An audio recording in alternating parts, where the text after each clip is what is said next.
Bonjour et bienvenue dans ce troisième épisode de mon podcast Tricot. Je suis Marine, j'habite dans le sud de la France et du coup on se retrouve aujourd'hui pour parler de mes projets terminés, des projets en cours et j'ai un achat.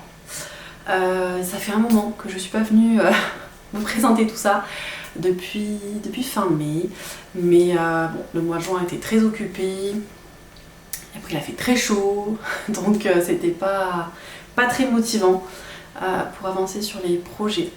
Voilà. Alors aujourd'hui pour ce que je porte la camisole numéro 5 de My Favorite Knitwear que j'ai tricoté l'an dernier avec une laine Merino de chez Knitting for Olive. Alors le coloris, je ne sais plus mais je pense que mon projet Ravelry est à jour, donc je pense que le coloris est dessus. Voilà pour ce que je porte.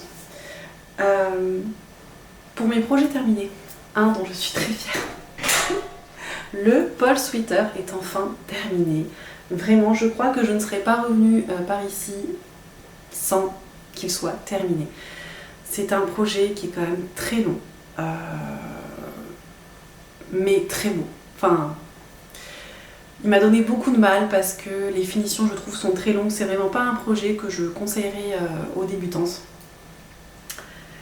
Mais une fois bloquée, vraiment la laine elle s'est bien lissée et je le trouve absolument sublime. Évidemment je veux le même parce que celui-ci n'est pas pour moi, il est pour ma maman.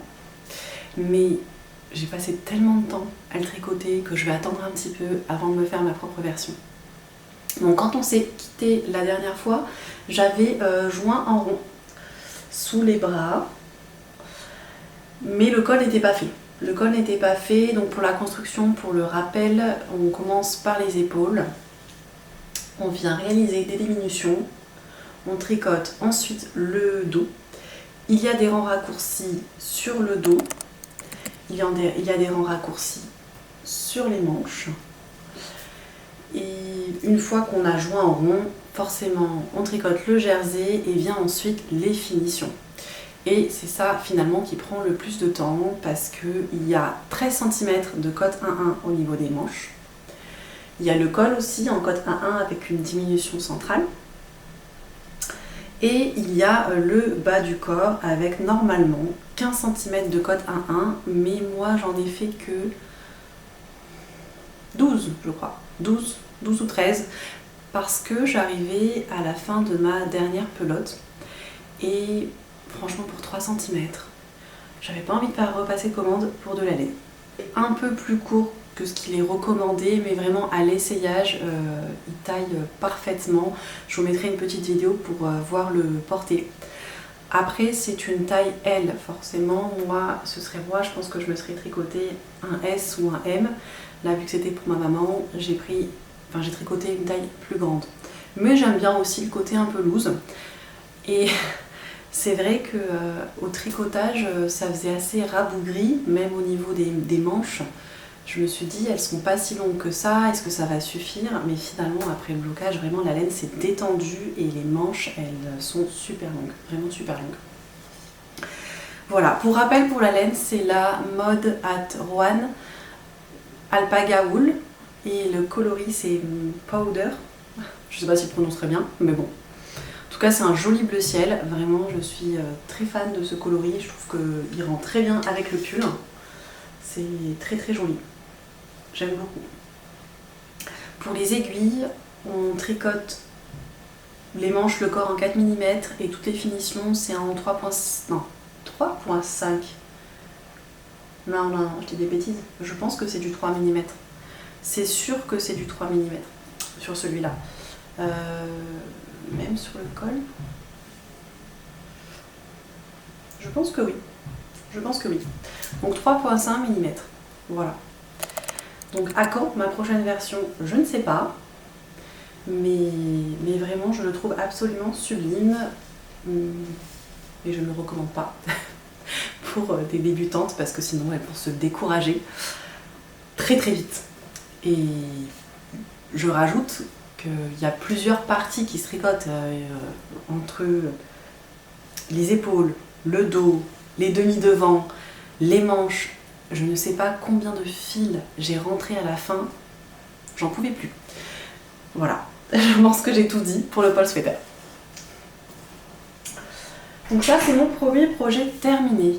Pour second projet terminé, j'ai voulu utiliser des restes, donc j'ai tricoté cette petite paire de chaussons.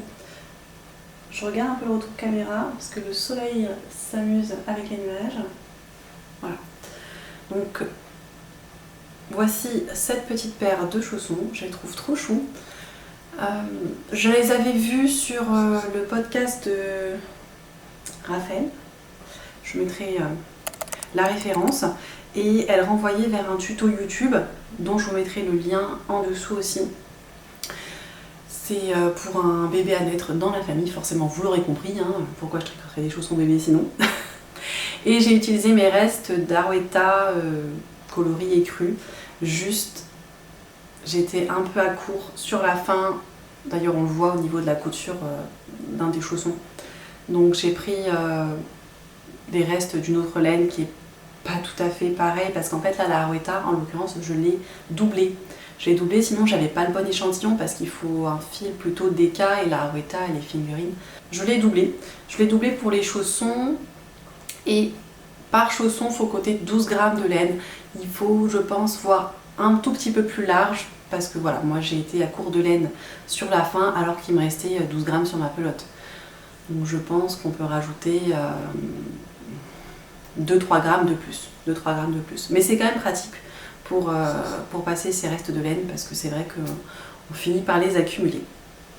Donc ça c'est mon deuxième projet terminé.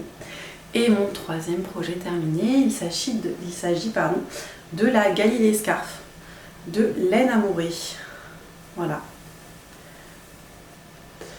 Alors pour ce faire, j'ai trouvé à la fin des soldes 2 pelotes au salon de thé du thé et des laines à Montpellier, de la Fonty, la gamme c'est soyeuse, c'est de la soie, mais je n'ai pas les références, évidemment je ne les ai pas prises, je marquerai ça en dessous bien évidemment, et je trouvais le coloris magnifique, j'aimais beaucoup ce marron, donc j'ai pris les 2 pelotes qui restaient, elles étaient à moins 50% donc c'était trop bête de passer à côté. Et je réfléchissais du coup à faire une scarf. Au début, je ne savais pas trop vers quoi me tourner. J'avais pas forcément envie de faire la Sophie Scarf, je ne l'ai jamais faite. Mais je crois que je la vois tellement sur les réseaux que c'était pas une volonté de la faire tout de suite. Peut-être plus tard. Mais là, vraiment, je voulais une scarf avec un peu de texture. Alors au début, je me suis orientée vers un autre patron. Mais c'était à base de jetés, de torsades, etc. Et je me suis rapidement perdue, rien que sur l'échantillon. C'est pas une bonne idée, on va rester sur quelque chose d'un peu plus simple et toujours avec un petit jeu de texture. Donc voilà, donc là il y a de la dentelle, c'est très joli. Donc c'est en jersey, les bordures elles sont en pointerie et construction, on a forcément toute une partie d'augmentation avec des augmentations barrées. Je n'avais jamais fait d'augmentation barrée, donc c'est une découverte. Je reconnais que pour le patron, j'ai trouvé qu'il n'était pas forcément très... comment dire? Au niveau de l'écriture, c'était pas totalement ça. En tout cas, je me mets à la place d'une personne qui a jamais tricoté. C'est pas très logique parfois, pas forcément bien compréhensible. Notamment moi, sur les premiers rangs d'augmentation barrée, je ne comprenais pas, ça ne correspondait pas au nombre de mailles que j'avais à la fin, etc. Et heureusement, du coup, Pauline, la créatrice de laine amourée, avait mis un petit tuto pour les premiers rangs et l'augmentation barrée. Et là, j'ai compris d'où venait mon erreur. Mais c'est vrai que dans le tuto, dans le patron écrit, j'ai pas compris. C'était pas compréhensible. Oh my god, je suis cramée. J'en étais où? J'ai parlé des augmentations barrées. Pareil, donc une fois qu'on a compris les augmentations barrées, on suit le chemin, le diagramme plutôt, hein, c'est plus simple que le chemin. Le diagramme n'est pas compliqué à comprendre, c'est des jetés, une diminution centrale, des glissés tricotés, des 2 mailles ensemble, donc c'est pas compliqué à comprendre. Par contre, quand on arrive au bout du Donc moi j'ai fait la petite taille. Quand on arrive, on va dire, à cette partie-là, où du coup on a les trois motifs dans le tricot, on ne sait pas combien de fois il faut qu'on tricote ces 3 motifs avant de diminuer. Moi je crois que je l'ai fait 2 fois avant de diminuer. Et pour les diminutions, c'est pareil, c'est pas très bien expliqué. Bon, la logique veut forcément que ça suive le même chemin, là pour le coup, que les augmentations. Forcément, toutes les augmentations se font tous les 8 rangs, donc j'ai fait pareil pour les diminutions, mais c'était vraiment pas très clair. Vraiment pas très clair. Et pareil sur la fin, vraiment je pense pas avoir exactement suivi le patron. Sincèrement, j'ai suivi la logique. Voilà, la logique du diagramme, la logique des diminutions et la logique forcément des débuts de rang pour faire la même chose au début, mais avec des diminutions. Donc voilà pour la Galilée Scarf, je vous mettrai une petite vidéo pour vous montrer comment je la noue, parce que là, sans miroir, c'est un peu délicat. Mais du coup, j'en suis ravie et je pense que ça peut être un bon petit modèle pour offrir. Voilà. Donc, très très joli en tout cas, j'aime beaucoup. Voilà, donc ça c'était pour mon deuxième projet terminé, qui est d'ailleurs très rapide. En moins d'une semaine, c'était plié, et les petits chaussons, forcément, je pense qu'il faut compter grand max 1h30 par chausson. Voilà, et encore, c'est parce que je suis pas vraiment une tricoteuse, je suis pas la plus rapide, c'est tout. Pour le projet en cours, c'est mon joli Darcy cardigan, qui n'est toujours pas terminé, à mon grand désespoir. Je l'adore ce gilet. Alors le retour caméra met un jaune beaucoup plus pétant que ça, mais il est un peu plus pastel en vrai. Et quand j'ai fait le podcast la dernière fois, je pense que j'avais pas tricoté grand chose, je pense que je devais être dans ces eaux-là. Donc j'ai bien avancé depuis, hein, heureusement, depuis le temps. C'est un gilet classique, hein, raglan. J'ai rien à dire de particulier sur la construction pour l'instant.